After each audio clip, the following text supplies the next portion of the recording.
Welcome to box number 2 of 2021 Bowman Sapphire edition. Um, One thing I got confused about is I thought Bowman Sapphire and Bowman Chrome Sapphire were the same thing. But I thought I saw a box of cards on eBay today that was a Bowman Chrome Sapphire. And these don't say that. And the only reason that's of issue is that I believe a Sapphire card is a Chrome card. I mean, like as far as thickness and all that kind of stuff. So I don't know. They're definitely not paper cards with Sapphire taped on top of them. So I don't know. That's a question for the group to see who's the smartest viewer of the 1 or 2 or 7 viewers. Okay.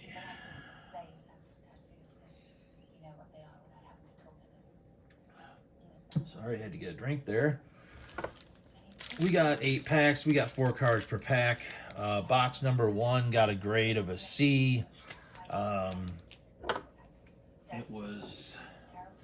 I was going to leave it out here. I probably should have, but essentially I got 4 things I wanted. I got a Bobby Witt and the O'Neill Cruz prospect base cards, and I got a numbered card, numbered to 99, I think it was, and an autograph. And the autograph, actually, I already have that autograph in I think in Bowman Chrome or something like that. That was one of the autographs I got in that hobby box. So the one I got in the hobby box was nicer though, because I think it was numbered to like 25 or 50 or something like that. And this one was just a base autograph. So yeah, 1 autograph, 1 numbered card, and 2 cards of people I'm chasing. That's the bar that's been set. And I think that's a damn low bar. So first up is Mr. Hunter Bishop. Next up is Adley Rushman. We do got our first parallel. It is numbered to 125, and it is Alex Thomas. God, that's a pretty card. Oh, and I forgot. I'm going to do one. I'll finish this one off. A Nick Maton first Bowman. Okay. I forgot I was going to do this card that I got off eBay. Mr. Carlos Beltran, who I believe is going to be inducted into the Hall of Fame soon. I went and got his best, I think it's 1996, but I'm not sure. Yeah, I think it is 1996, but it's the best minor league set. So that is our card that I bought. First pack, we got a numbered parallel, and we got a first Bowman, and we got a couple not first Bowmans. And first Bowman does add some value. That's the other thing that's nice about Sapphire is a lot of these cards are going to have at least some value. It's not going to be like opening Series 1, Series 2 or something like that where you get maybe 2 cards out of the whole 350 that are worth $1. We got a Justin Foscue, Jonathan India, Bobby Miller, and Ryan Vlade. Most of the boxes I've been watching of this get open, you're going to get 2 packs like that where it's not anything. It's just 4 prospect cards, no first Bowmans, and, that kind of stuff. And then the other 6 are going to be some mixture of good or bad. Robert Paulson, Taylor Trammell, Shane Boz, and Alexander Ramirez first Bowman. And I predict you'll probably get 2 packs just like that. All they have is a first Bowman. And that leaves you 4 packs to hopefully get what you're chasing. And something with some color or something. Gosh, man. Shea, whoops, stuck. Shea Langoliers. Bayron Laura. Okay, here's our autograph, and it is actually a good one because it's not numbered, but it is one of the players that would have made the field anyway because it's a chase, and that's Mr. Mick Abel. So that is definitely a hit. And then to finish that one off, you have Mr. Royce Lewis. We are approaching halfway point. Pretty small box. But we got our autograph, we got a numbered card. We may not get much more than that. I don't have the luck of some of the guys on the internet do. There's a Reed Detmers. Logan Gilbert, I got a numbered one of him in the first box. Oh, there's one of the guys we're chasing, Mr. Edward Cabrera. He'll get a spot out there. All right, and we just need one more chase card. It'll be, well, it's going to end up being slightly better than the first box because I hit a chase on the autograph. Mario Feliciano. All right, more than halfway through. We are now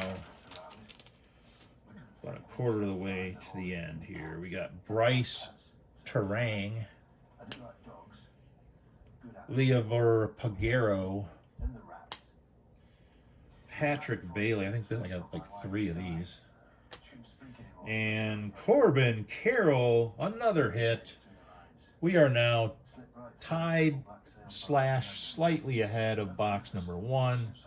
Man, Corbin Carroll looks so small. Looks like it's a Little League picture.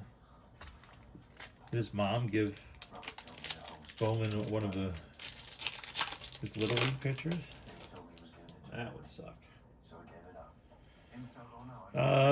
Jackson Kowar, Heston Kjerstad, making that weird face. Kevin Alcantara, first Bowman. And this card actually does have some value to it. And then Xavier Edwards. All right, last pack. This is where we find out. Are we one of those players that gets another numbered card? A second autograph? Or are we a schmuck? George Kirby. I'm not saying he's a schmuck. Yusniel Diaz. Bryce Jarvis. And we did get one more chase, and that's a CJ Abrams. So, all right. So obviously this is a minimum of a C because it's only one chase hit above the first box. And the first box, the 2 hits were actually bigger hits, I think.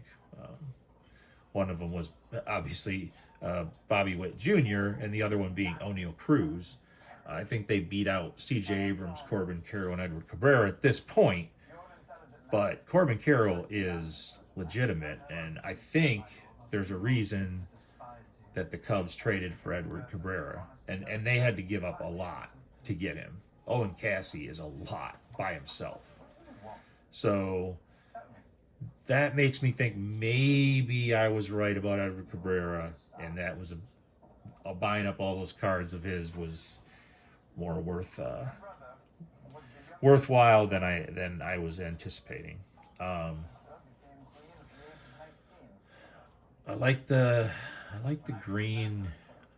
I think the one I got in the first box was an aqua, but it's a pretty card, and all the cards are pretty. The only thing you're going to find wrong with Bowman Sapphire is, I don't know. I mean, if you threw it around the house, you could probably chip the edges, but mainly it's just going to be centering. The centering's almost always going to be off with tops, so you gotta, and I mean, whether it's tops or Bowman, it's the same thing.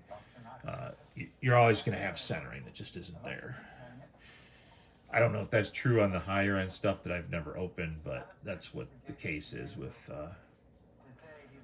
these. So I'm gonna, oh jeez. Really, it's just a matter of how much of an up.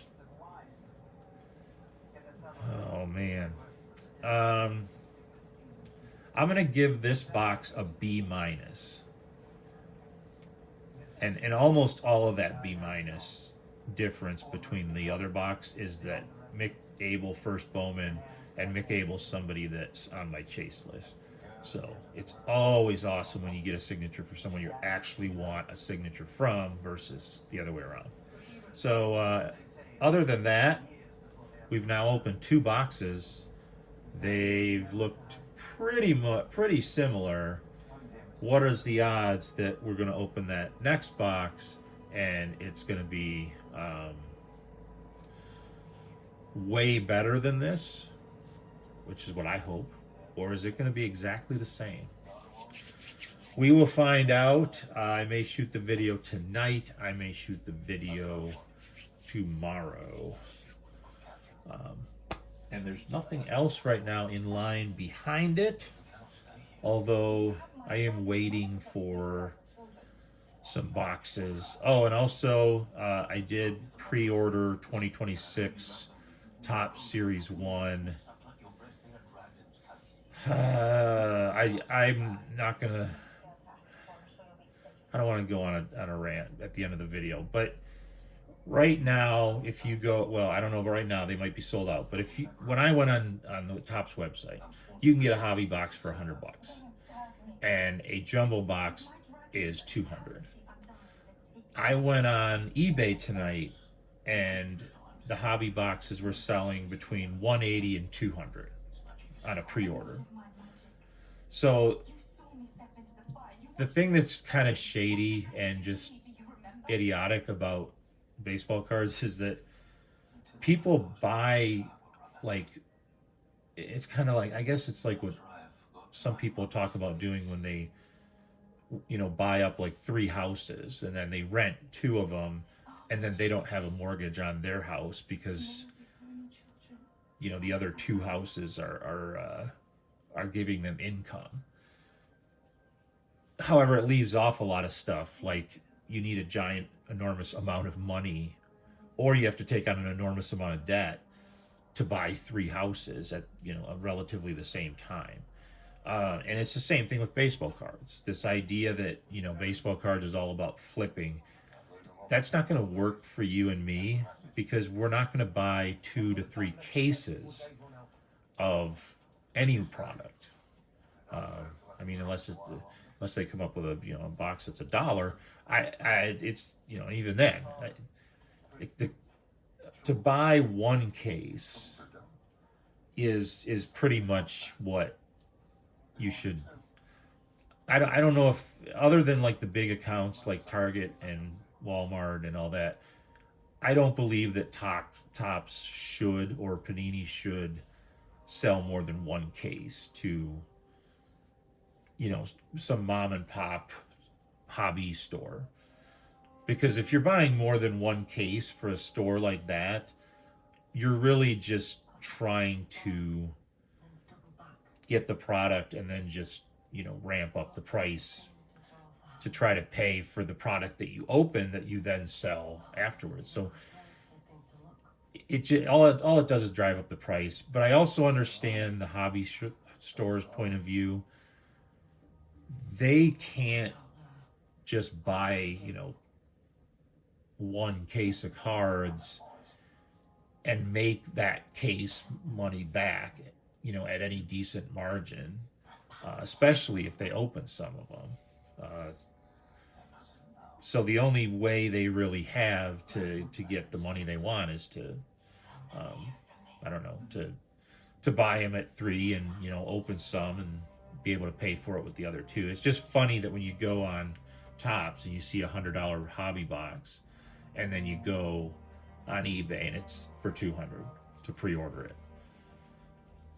There's Topps isn't on eBay doing that. That's just reseller. It's essentially people selling something they don't have.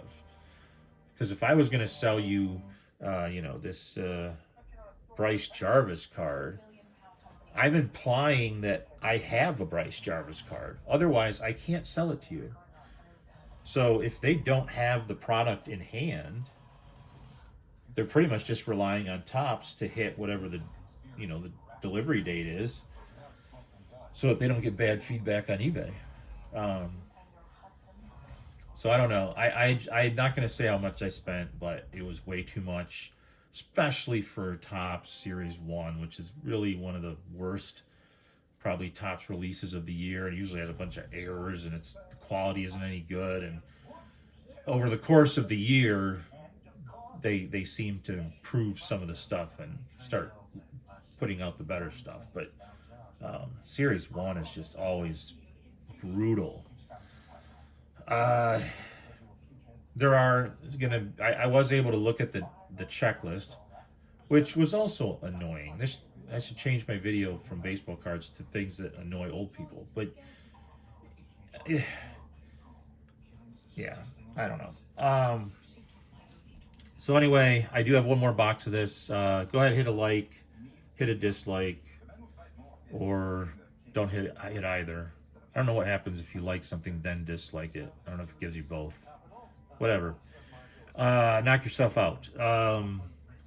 And let me know if you had... I don't remember what...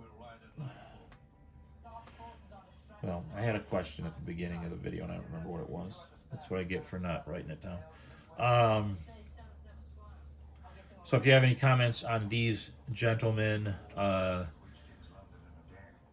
the Mick Abel first, I want to say that his first Bowman was worth a decent amount of money already.